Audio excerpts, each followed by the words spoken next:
Nós provavelmente poderíamos ter uma ideia mais interessante da cidade. Uma ideia a transmitir do que é que somos, como é que nós nos perspectivamos. Isto para fugir um bocado também a esta imagem do catálogo do turista. O turista que desembarca no aeroporto já com uma ideia do que vem ver. E é exatamente isso que ele procura. Uma cidade que não oferece surpresas é uma cidade que está congelada no tempo. E conforme este versinho do António Nobre, século XIX, já dizia, onde é que estão os pintores deste país?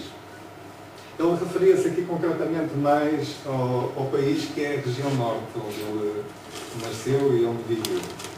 E ele achava que havia pouca imagem, pouca representação do que era o país. Ele estava saudoso, como eu imagino, só e saudoso, em Paris, e queria falar sobre o seu país, e as imagens que lhe ocorriam, ele não as conhecia pintadas.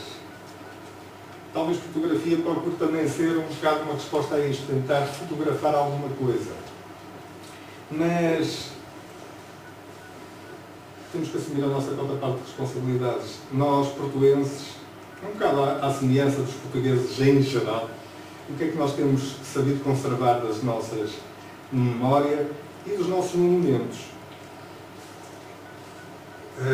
Ramalho Ortigão, também ainda no século XIX, queixava-se desta maneira sobre a maneira dos portugueses conservarem o património. E considerava isso uma patologia dos quais nós, portugueses, éramos os que sofriam com maior gravidade.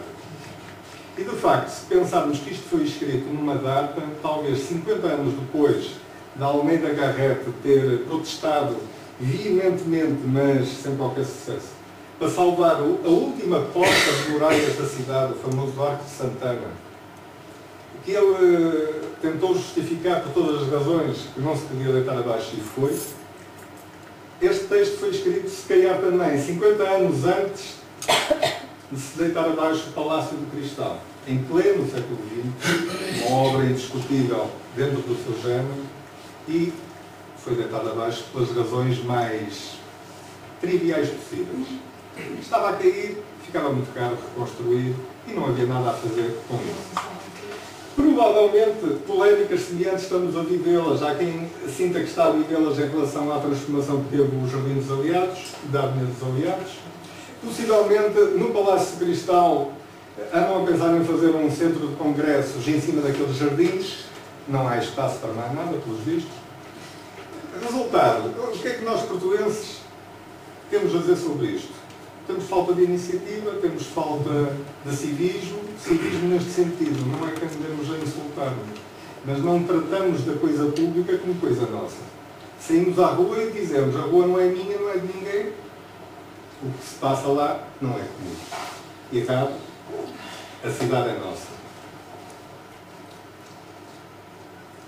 E paralelamente a este espírito, a esta falta de civismo e de interesse, de ação social, digamos assim, na rua, temos um espírito bairrista que muitas vezes eu ouço como sendo uma grande qualidade do Porto.